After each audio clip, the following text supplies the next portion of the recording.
Hello again, kids. Here we are with part 4 of the story of the resurrection. The story just keeps going.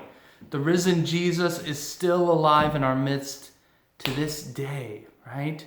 He is in heaven with the Father, and he sent his Holy Spirit to be with us so that he is truly alive and active in the church. And we have seen him at work in the church in so many different ways. And as I continue the story, I want to focus on a very special way in which he continues to speak to us by sending someone very, very special to talk to us, to visit with us, to encourage us, to not just encourage us, but to really call us to prayer and to call us to conversion, to give our lives totally to Jesus, to turn away from any sin that may be in our lives and to give our lives to Jesus. And of course, that person that he sends is his mother Mary. Mary has appeared to us a lot throughout the years. And we ended the story, and it's a fitting time for us to talk about that, because not only are we now in the Easter season, still in the Easter season, we are now also in the month of Mary in May. And of course, this weekend we celebrate Mother's Day, so we're all going to be really good to our moms this weekend. But we want to be good to our Heavenly Mother, to Mary as well, because Jesus gave Mary to John, his beloved disciple, on the cross. He said, "Behold your mother," right? And it wouldn't have made sense or even been appropriate at all, right, for Jesus to give his mother to John, except that not only did he want John to take care of her, right, because he didn't have any siblings, right, which that much is clear because he asked John to take care of her, right, but also because he wanted every beloved disciple of his, right? We're all called to be that beloved disciple, to take care of his mother. And so John, right, saw that in his vision that we talked about at the end of the story last time. He saw his vision included, this is John, you remember, this is our interesting picture of John, okay?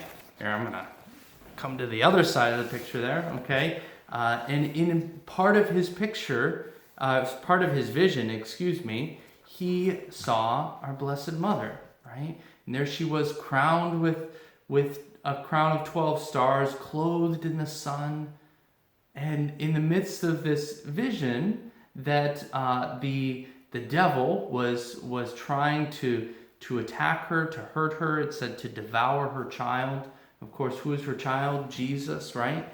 But then not only does God take care of her, it says that the devil is going to keep going after every one of her children, which, who does John understand as revealed to him in this vision by God, are the rest of her children are the disciples of Christ, those who follow Christ, who profess Christ, and keep God's commandments. So every beloved disciple of Christ is called to behold our mother, to embrace Mary as our mother. And so this vision, this great vision in Revelation and John, in which Mary played a part, might be called, and has been called, the first Marian apparition.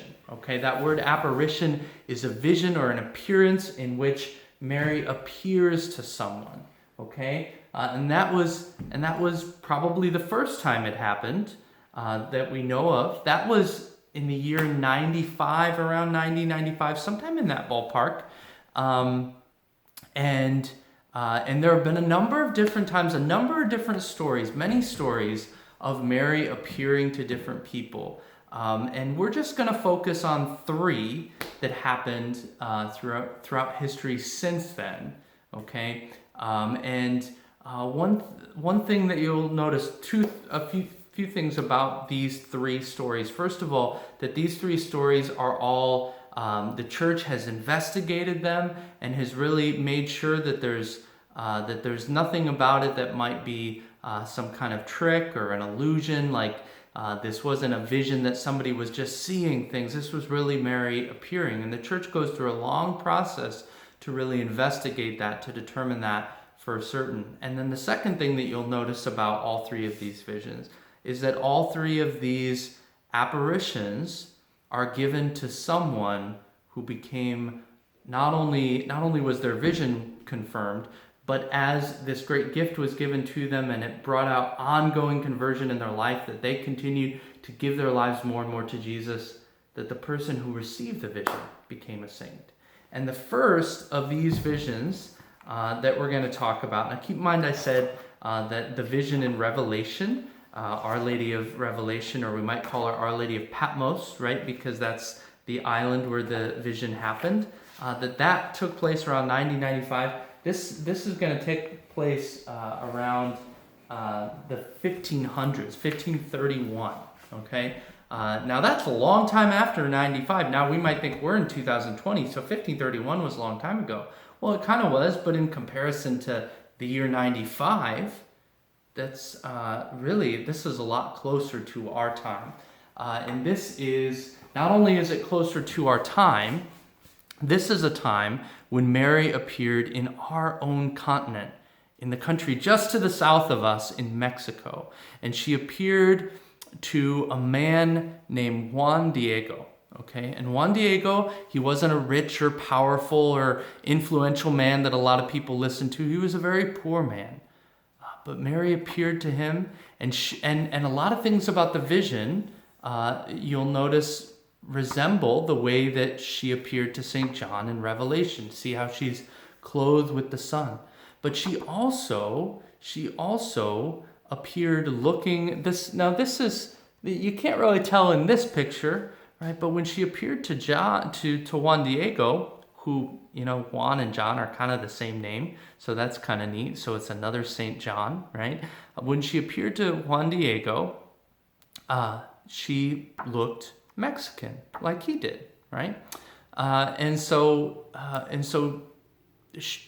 she was showing him, allowing him to see that she is his mother. She is the mother of all believers, the mother of every beloved disciple, because God chose her to have this special role, right? And so she is going to call this poor man Juan Diego to go to the bishop and ask that a church be built on the site where she appeared. And that's an incredible, scary thing for this poor man Juan Diego, who people didn't necessarily listen to and obey him, but he was to go to the bishop and say, Mary wants this church to be built here, right? And the bishop asked for proof. And so Juan Diego was going to go back and ask Our Lady for some kind of proof that he could bring back to the bishop. But in the meantime, his uncle became very sick. And his uncle, he thought, was near death. And so Juan Diego was kind of avoiding Mary because he's like, I don't have time to talk to her right now, right? And so he actually went around the hill. He avoided the hill where Mary had appeared to him as he was on his way to find a priest to bring the last rites to his uncle. And Mary found him there, right, as he was avoiding the place where she previously appeared, and to avoid talking to her, Mary just went ahead and found him anyway and said, Juan Diego, am I not your mother who is here? Right? As if she's saying, why do you have to be afraid of me? You don't have to be afraid of me, and you can trust me. And she said, don't worry about your uncle, which was not her way of saying your uncle's sickness isn't important. No, that's important. But that she was telling him that that God was going to give him a miracle through Our Lady's intercession, right? And so she says, here, the bishop wants proof, so gather these roses that are growing. Now keep in mind that the time of year when they were growing, those roses shouldn't have even been growing. But she said, gather up those roses and put them in your cloak. And keep them hidden in your cloak. Don't open it for anyone but the bishop. And take it to the bishop. Okay? And so he goes in and he talks to the bishop. And he says, okay, here's the proof. And he lets the cloak down. And there on the cloak is an image that Mary miraculously imprinted on the cloak. Not only were the roses there, but this image of her looking exactly like she looked to Juan Diego when he saw her in person, right? Incredible story. And did you know that you can still visit this image if you go to Mexico and go to the shrine that was built where Mary asked it to be built, right? And you can see the image. And scientists have studied this image and they said, no, it's not a trick, it's not a painting. We can't make sense of what this image is because it's a miraculous image, right? That Mary gave to Juan Diego as a proof that she was really, really speaking to him. Okay, and so we are going to jump across the ocean now, and we're going to jump forward a few hundred more years to 1858. We're going now over to France, to a town called Lourdes. And in Lourdes, she is going to appear to a young girl named Bernadette. And I have to find the right page in the book. Sometimes that happens, that I forget to mark the pages before I start recording. And I like to do this all in one shot. So I have to keep stalling while I find the right page. Because this is exactly what I'd be doing if you were here in front of me and I was telling you the story. I'd be thumbing through, trying to find the page, and I'd be stalling. And I'd be acting silly. Okay, now I'm really stalling. Okay, so she appeared in Lourdes to young Bernadette. Bernadette was a young girl who, there we go, there's Our Lady of Lourdes. Okay, so Bernadette was a young girl who saw Our Lady, and Our Lady appeared to her, and appeared to her a number of times. And in the number of times that Our Lady appeared to her, for a while she didn't really, for the first vision, she didn't really say anything. But then later she asked Bernadette to drink from the stream. Drink from the stream, Bernadette. And Bernadette wasn't sure which stream that she meant. And she starts digging through the ground, digging where she thinks she can find, where Our Lady is asking, and she can barely find any water. It's mostly mud. But she starts trying to drink the mud, trying to obey Our Lady, right? And people mocked her and made fun of her, right? They really weren't very nice to her because they kind of thought she was crazy. Because here she was, it seemed like she was drinking mud, right? And doing all kinds of things that seemed really strange to them. And it's not going to be until much later when people realize that Mary was still appearing, that was genuinely appearing to her, that a lot of that mean ways that people were treating her would stop. But Bernadette was a girl of great faith, and she persisted in doing what Mary asked her to do. And there at Lourdes too, like in Guadalupe, that in Mexico, so also in France at Lourdes, a church was built at Mary's request, and the stream that Our Lady told Bernadette to drink from, not only did it become more than just mud, not only did it become a flowing stream, but the shrine that was built there, that throughout the years, to this day, people travel to go visit this shrine, and they are able to dip in the waters, right? And you know what happens is, not to every person, but a lot of people have really received miracles from the water at Lourdes. That God continues to work miracles through Our Lady's intercession, through this gift that Our Lady gave to Bernadette. So that's Our Lady's appearance in France. And finally, jumping forward much sooner to much closer to now, in 1917, she's going to appear in Portugal. And in Portugal, this time I'm going to check the table of contents first to just figure out where what I'm looking for is. That would have made sense in the first place, huh? In Portugal, she is going to appear, this is Our Lady of Fatima. In Fatima, Portugal, she appears to 3 young children, okay? 3 shepherd children who were taking care of their animals when Our Lady appeared to them, okay? And in this case, Our Lady appeared on the 13th of the month for a series of months, and she asked them to keep coming back every month on the 13th of the month. And so they did, and they kept coming back, and over time, and she would pray with them, and she would tell them to tell us to pray and to ask the whole world to pray. She was especially concerned about Russia because she knew that during that period in history that a lot of bad things were going to come out of Russia, and wanted to pray that Russia be consecrated to her Immaculate Heart, right?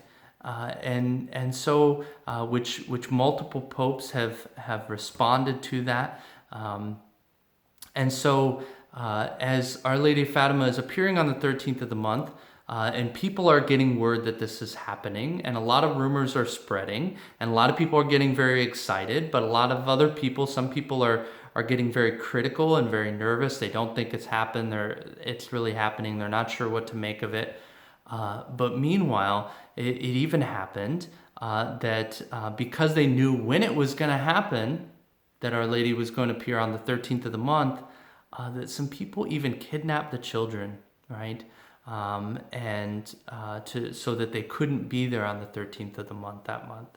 And but you know what? The children wouldn't disobey what Our Lady had told them to do, and their faith was so great that they just let the children go again eventually, okay. And then it happens that finally it happens that on October 13th, on the 13th of October, when more than 70,000 people were there, they witnessed what has been called the miracle of the sun.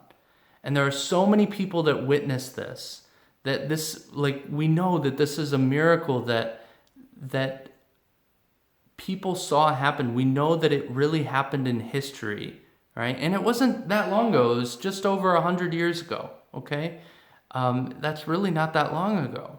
And I know it seems like a long time ago, and so many people saw it happen. We know that this isn't just some interesting story that somebody made up. It's something that happened, that the miracle of the sun, what took place is people looked up and they saw the sun appearing as if it was dancing in the sky, right? And it seemed like it was crashing to earth, and it seemed like it was causing all of these different colors to shine throughout the sun. God was speaking to them even through the sun.